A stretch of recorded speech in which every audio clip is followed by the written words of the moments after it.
Good morning. Welcome to Breakfast with Louise Minchin and Dan Walker. Our headlines for you at 6 o'clock. England and Scotland's preparations for tonight's games at the Euros have been disrupted by Covid. Good morning. Scotland will have to take on Croatia in their must-win game here at Hampden Park without key player Billy Gilmour, who's tested positive for the virus. Good morning and welcome to Wembley. England are already through to the last 16 after last night's results, but players Mason Mount and Ben Chilwell could miss out tonight against the Czech Republic. They've both been advised to self-isolate. Poorer white pupils have been let down by decades of neglect, according to a new report by MPs. Counting the cost of Covid. Good morning. We'll find out later how much more the government's been borrowing to cover the pandemic. Could it mean higher taxes to help balance the books? Good morning. It's going to be a drier day in southern England today than it was yesterday. This morning's rain clearing. Most of us having some sunshine, but the cloud thickening, heralding the arrival of some rain across Northern Ireland and Western Scotland later. I'll have all the details coming up.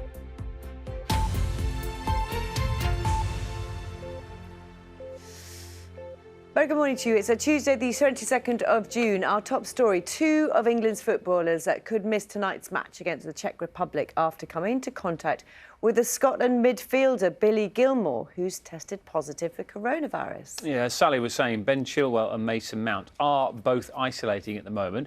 England are already through to the last 16 of the Euros after last night's results, but Scotland face a must-win game against Croatia at Hampden Park. Here's John McManus. Fierce opponents in their national shirts, but friends and clubmates after the final whistle. England's Ben Chilwell and Mason Mount were seen interacting with Scotland's Billy Gilmour at the end of the match at Wembley, and it's understood they spent more time chatting in the tunnel. Gilmour's now tested positive for Covid-19. He'll miss Scotland's must-win game against Croatia tonight. And Chilwell and Mount are in doubt for tonight's outing against the Czech Republic as they self-isolate as a precaution. None of Gilmour's teammates will be doing the same, a fact which did not escape England coach Gareth Southgate. I don't want to cause a drama for Scotland, but if you're all in the dressing room together, where does everything stand? So I don't know is the honest answer to that. Our medical people are dealing with all of this. After Monday's results, England are guaranteed a place in the last 16 of Euro 2020, but will go through as Group D winners if they win against the Czech Republic. The entire squad had lateral flow tests on Monday, which were negative. The Scottish FA say that Public Health England decided that no other Scotland players apart from Gilmour had to self-isolate. But Public Health England said they hadn't held detailed discussions with the Scottish football authorities. A real blow. And if Billy Gilmour's out now, of course you have to think, who's he been mixing with? Will we get any further news that he's been mixing and close by some other players and they might be testing positive or might have to self-isolate as well? Covid-19 has hit other teams in the tournament and it may yet prove more damaging still. John McManus, BBC News. Well, let's go to Hampden Park now in Glasgow. We speak to John there. Both England and Scotland's games disrupted. It's having quite an impact, isn't it, Covid, on what's going on?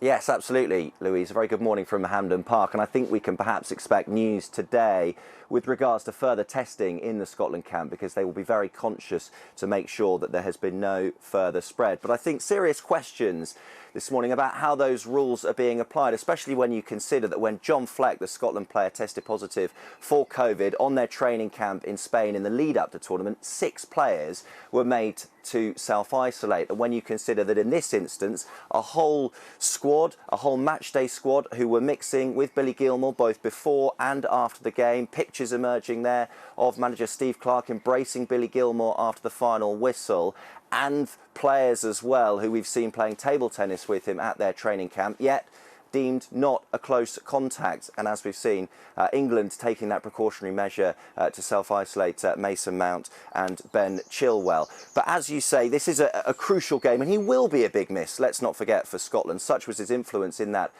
performance against England, that goalless draw, his man of the match performance as he impressed on his first competitive start for Scotland. It's very simple for them. They have to win here against Croatia later if they are to stand any chance of reaching the knockout phase. They could still surpass England, it's worth pointing out, if England lose to the Czech Republic by the required number of goals. I think for Scotland, though, their biggest chance, their biggest hope is perhaps to win here later and hope that they finish as one of the best placed, third placed teams. But if they are to do that, they have to do something they've not done in this tournament so far, and that is score. If they can do that, well, then they do stand a chance potentially of reaching the knockout stage of a major tournament for the first time in their history. Well, let's wait and see. John, thank you very much. Yeah, plenty of build-up to those two big games for you tonight on the programme. But elsewhere, white pupils from poorer families have been let down by decades of neglect. This is according to a new report from MPs. The chair of the Education Committee, Robert Halfon, described it as a national scandal. The government said it was committed to making sure no child was left behind. Our education correspondent, Bronwyn Jeffries, has this report. Harry now runs a successful vintage clothes business, but after school, he did one low-paid job after another. It's unless you've been given an opportunity or you've got family that can help you out, you're going to be stuck in those jobs, literally just dead end, you know what I mean? I was never going to go anywhere, terrible wage, and I always knew kind of I had to have my fingers in other pies, you know what I mean? I always had to do something else on the side to make extra money.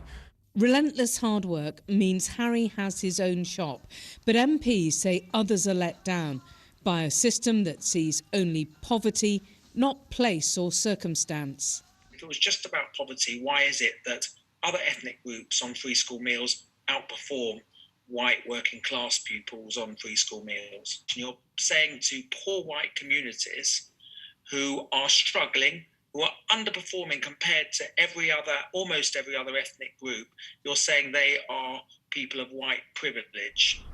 This report calls for a fundamental rethink in what schools and education deliver for white working communities. Because, as it spells out, for decades there's been evidence that too many children have had their life chances limited by what they see around them, what they're able to experience, by the place that they grow up in. So it's really important that children appreciate the heritage and where it is. Claire runs schools across Mansfield. They offer basic skill courses for parents, but start Shakespeare at primary level. If you want to break that cycle of third, fourth generation unemployment, you need to bring your parents and your community with you. The traditional academic route absolutely has a place, but I do think that there needs to be a rethinking around what education is for. Their secondary school has kept many practical subjects. MPs say this is crucial.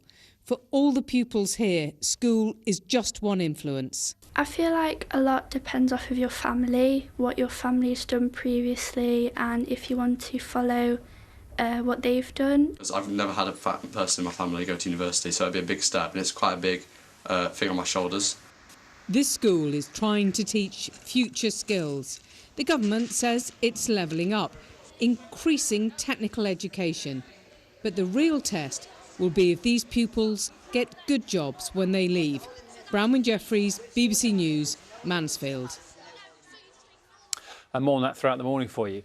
Elsewhere today, nominations will close today for the leadership of the Democratic Unionist Party in Northern Ireland. Long-serving MP Sir Geoffrey Donaldson is the only candidate so far to put his name forward.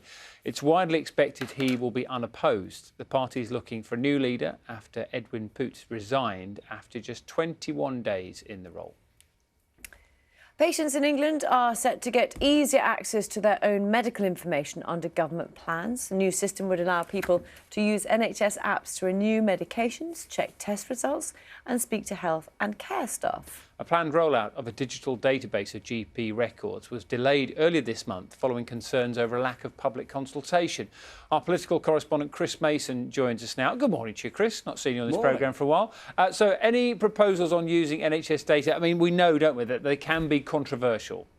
Yeah, morning to you, Dan. It's great to be back. What's really interesting here is that in government, people say, you hear a phrase, data is the new air. What do they mean by that? They mean it's the essential element to improve public services. And they look at a lot of the apps that we use in our day-to-day lives. It might be Amazon or Uber or Deliveroo, and they realise that those companies are very good at making the most of the data that they have to refine the offer that they throw to us on the app when we go on there to buy something. And they wonder about what they in government can learn. But they are also really conscious that they've got to win the argument to persuade us to hand over lots of our own data and ensure that it's properly anonymised and all of the protections are in place to make sure you don't have the 2021 equivalent of the memory stick being left in the back of the taxi or the folder being left on the photocopier. And what we're going to hear this morning from Matt Hancock, the Health Secretary for England, is that persuasive case, if you like, him trying to make that argument that this is something worth us all embracing. He'll talk about the NHS app that you may have downloaded in the last few months, a huge number of downloads compared with where it was a year ago. You can suddenly be reminded that you scratched your knee in the playground in 1987. There's a lot of data there in your hands, but how that is handled and how that works is a very, very sensitive topic, and that's the argument we're going to get from the government this morning as they try and persuade us.